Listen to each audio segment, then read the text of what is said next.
So, the system of equations comes from, so I have a m, just rewriting what we already know, a n x n k naught squared, right, n is equal to 1 to n. The integration is over g r m r prime d r prime p n of r prime d r prime, okay, is equal to. So, this gives us a full system of equations of the form a x is equal to b, right. The x's is a column vector of a 1 up to a n, okay, and b is a column vector of the incident field at various points r 1 e I of r n, okay. So, now we know pretty much everything. If I want to find out now, this was my original problem over here, V 1, and there is a current source over here. I am standing over here, this is my location r. What is the field that I want to measure? I will write E of r as E I of r plus k naught squared g of r prime chi of r prime dr prime E of r prime. Now, I know this, right. These integrals I know now, I know everything because I have in the previous step I have solved and I have got my E inside the domain, right. This integration was over V 2. So, this whole thing is also known. So, what I have got is incident plus scattered is giving me total. Yes, in this expression what this fellow over here is r belongs to V 1 and r prime, of course, the region of integration is shown to be V 2. Okay. So, this is the second step, right. So, this was step 2 and what we did over here was step 1. Then the last integration E of r is in E of r prime, right? Yeah, r prime is in V 2, that does not change. Even. So, okay, so the confusion is that the equation is actually the same. I have the same equations for step 1 and step 2. The only difference in these equations, I mean the equation is the same. What I am changing is r. R is appearing here, here and here. This never changes. When I wanted to solve for E r prime, I needed, so here r prime belongs to V 2. So, I had to make sure that r over here also belonged to V 2. So, in step 1 I made r belong to V 2. In step 2 I make r belong to V 1 because that is my region of interest. But inside this never changes, r prime is always belonging to V 2. So, now I know everything, and in fact, in evaluating step 2 there is no problem of singularities because r is always outside over here. So, you are always looking at the distance from this pulse, then this pulse, then this pulse. This is the region of integration, no singularities. Well, yeah, if you put r inside V 2, you will get back one of the equations you already used. So, it is redundant to do that. Okay, so, this was a very quick run through of volume integral equations. I went a little fast because we know all the building blocks. We knew the Helmholtz equation, we knew Green's function, right, and we knew how to deal with singularities. Those were the 3 building blocks which we are by now very comfortable with. Okay. So, these volume integral formulations, as I stated in the very beginning, when my problem is actually heterogeneous, this is what I will use. The incident field is going to be, so the equations are the same, step 1, step 2, the equations are the same. So, wherever you put r, you calculate E I of r, whether it is in V 1 or V 2, it is a numerical value, right. So, it does not matter.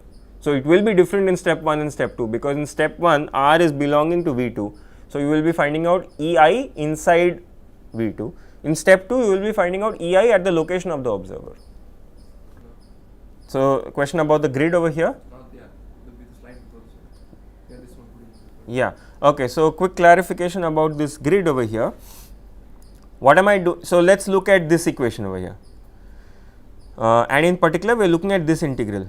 So, g of r prime, when I do the testing, it becomes this expression, right? This you agree.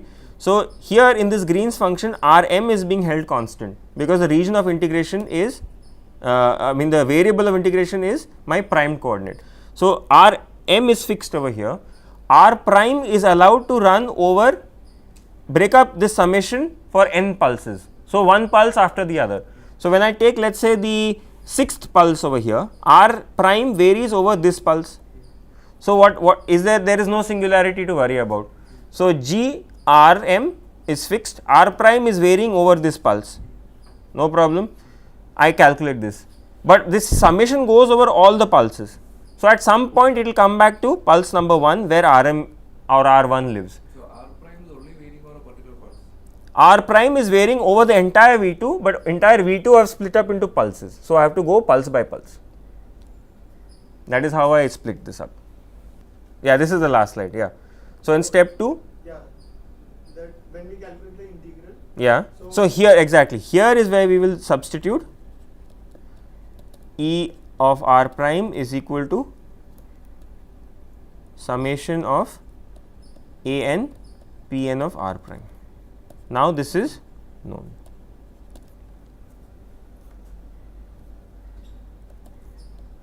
So, after this basically you can know the E of R at any point. At any point. After this, you can know E of R at any point. We were using the same square grid approximation again in the circle. Yeah, you use the same square to circle grid approximation. You do not change the way you evaluate this integral. Right? The only thing that changes as the observer location changes is this Green's function. That is all that you have to change. And the chi. The chi will not change. The chi belongs to the domain. So, the chi will remain the same. It's non-zero only in V2. So, that will remain the same. The only thing that is changing, the only thing that depends on R in this expression is this guy. That rho mn will come in. Yes, that is where the rho mn comes in. From, No, so here this rho is Rm minus R prime.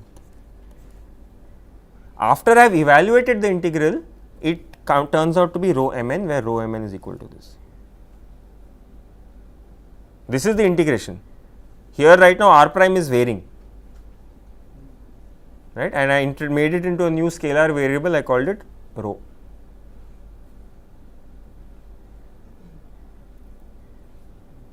So, this became this.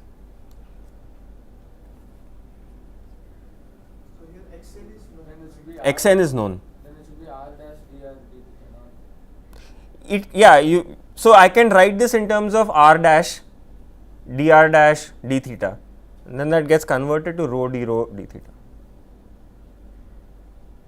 Remember, here this is a vector, it's a 2-dimensional integration.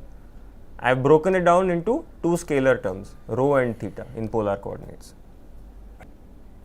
No, the limits of integration are the same regardless of which pulse I am in, because I have to integrate over the whole pulse. No, so when see over here Rm is being held constant, right. So, this R dash, they are writing it. I see, yeah. So, R dash, yeah, so over here it looks like I am integrating over the same pulse, yeah, but there will be an offset in this depending on which pulse I am in. Yeah. That should be offset inside the Bessel function. It should be offset inside the Bessel function itself. Yeah. R dash is Rn plus rho. Yeah, so it will get, I mean, so it is all in here, right. So, you can think of R dash as Rn plus rho, something like that. Yeah. That is, yeah. So, those intermediate steps we have skipped in between. Okay. So, these are the references that we have. This is particularly chapter 2.5 of Peterson's book. It's a very nice book. Surface integral we had chapter 8, and for the basic theory we are referring to these guys. Okay.